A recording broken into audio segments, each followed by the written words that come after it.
Olá, pessoal! Bem-vindos ao nosso podcast do 5º semestre de Psicologia do IESPES.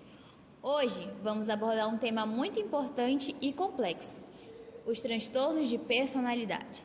Vamos falar sobre suas características, diagnóstico e fatores de risco, com um enfoque especial no transtorno da personalidade paranoide.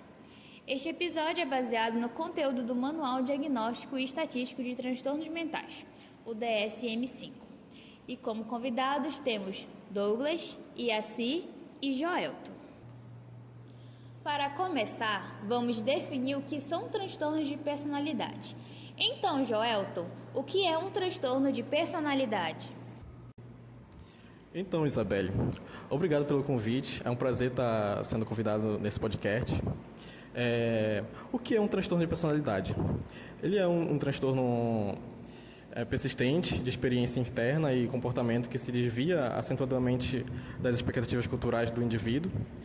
É difuso, inflexível, começa na adolescência ou início da fase adulta. É estável ao longo do tempo e leva a sofrimento ou prejuízo significativo. Agora que já sabemos o que é um transtorno de personalidade, vamos focar no transtorno da personalidade paranoide. Então, Douglas, quais são as características essenciais desse transtorno? Bem, Isabelle, muito obrigado. A principal característica do transtorno de personalidade paranoide é um padrão de desconfiança. Além disso, é uma suspeita generalizada do outro, a ponto de suas motivações serem interpretadas como más ou malévolas, como alguns dizem. Esse padrão começa no início da vida adulta e está presente em diversos contextos. As pessoas com esse transtorno acreditam que os outros vão explorá-las, prejudicá-las, enganá-las, mesmo sem evidências que justifiquem essa expectativa. Então ficou claro para nós quais são as características essenciais do transtorno. Mas devem existir critérios, né? Então, Joelton, quais são esses critérios do diagnóstico do transtorno da personalidade paranoide? Os critérios incluem suspeitar, sem base suficiente, de que os outros estão tramando contra eles. Ele tem preocupações injustificadas sobre a lealdade ou confiança de amigos e sócios, com ações minuciosamente examinadas para encontrar intenções hostis. Ele apresenta uma relutância em confiar nos outros devido ao medo de que as informações compartilhadas sejam usadas contra eles, e também guarda um rancor persistente em não perdoar insultos ou menosprezos. Convido agora uma amiga muito especial para responder a próxima pergunta. Iaci, muito obrigado pela sua participação.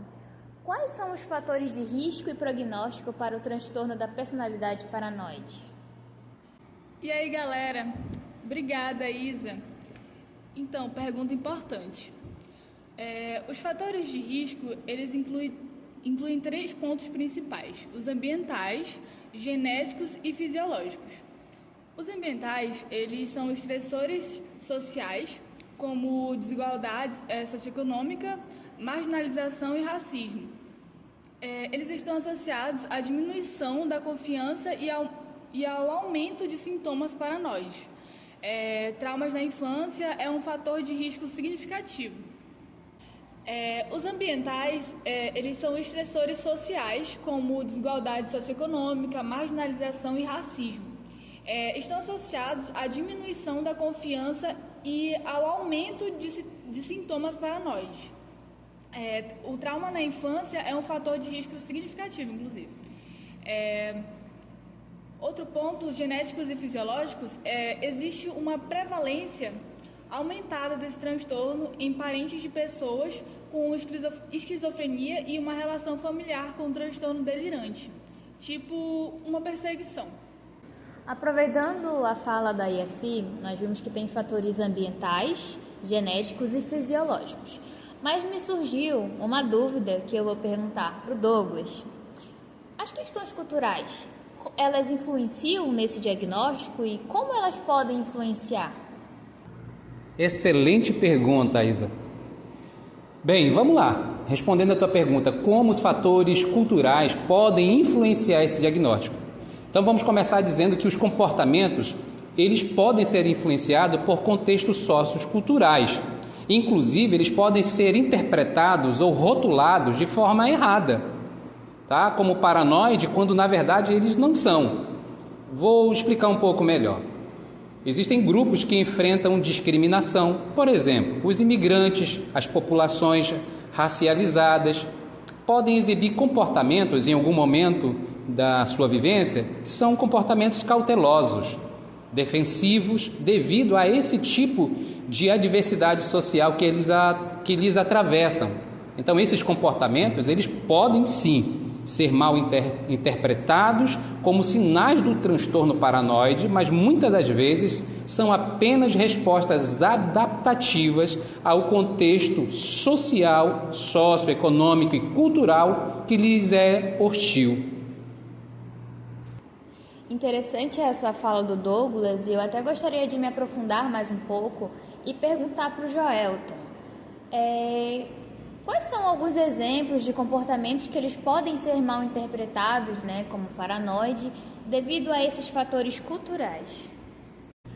Bem, pode ser mal interpretados comportamentos como cautela extrema, rigidez cognitiva, distanciamento social e defensividade em situações percebidas como injustas que podem ser mal interpretadas, né?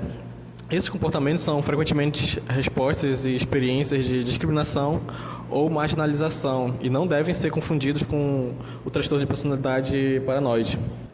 Imagine a seguinte situação, você é negro e toda vez que você vai entrar num shopping, tem um segurança te seguindo. Aí você fala pro seu amigo, pô, cara, toda hora esse cara tá me seguindo. E de repente seu amigo vai falar, pô, cara, toda vez que você tá aqui nesse shopping, você pensa que o cara tá te seguindo, cara. Que paranoia é essa? Geralmente são esses tipos de coisas que acontecem. Agora que nós falamos sobre as características, os critérios, os fatores de risco, e assim, quais são os tratamentos mais comuns para esse transtorno? Então, o tratamento para o transtorno de personalidade paranoide é interessante que envolva a psicoterapia, principalmente como foco em ajudar o indivíduo a desenvolver habilidades de confiança e comunicação. Existem diversas abordagens na psicologia que podem ser úteis para ajudar os pacientes a identificar e desafiar seus pensamentos paranoides. Em alguns casos, medicamentos podem ser prescritos para tratar sintomas específicos como ansiedade e depressão. Como bem colocou a Yaci, as diversas abordagens terapêuticas, assim como o acompanhamento médico através da farmacologia, são essenciais para o tratamento desse transtorno. Mas quais são os desafios que esses profissionais enfrentam na hora de diagnosticar esses transtornos? Ok, então vamos lá. Quais são as dificuldades que são enfrentadas pelos profissionais tanto de saúde como da saúde médica e saúde mental para fazer esse diagnóstico? Então vamos lá. Diagnosticar esses transtornos de personalidade pode ser bem desafiador. Sabe por quê, Isabelle? Devido à sobreposição dos sintomas com outros transtornos mentais. E a influência, além disso, as influências de fatores culturais e contextuais. Também é bom salientar a relutância desses pacientes em confiar nos profissionais da saúde. E isso, de fato, pode atrapalhar todo o processo de diagnóstico. Então, é essencial uma avaliação abrangente, sensível ao contexto cultural desse indivíduo. E aí sim, seria uma excelente opção de abordagem com esse paciente. Nós vimos sobre tratamento, sobre os desafios no diagnóstico desse transtorno, mas existem formas de prevenção, alguma maneira de prevenir esse transtorno da personalidade paranoide? Então, Isabelle, a prevenção direta de transtorno de personalidade pode ser difícil, mas fatores como um ambiente familiar saudável, apoio emocional adequado e intervenções precoces em casos de trauma podem reduzir o risco de desenvolvimento desses transtornos.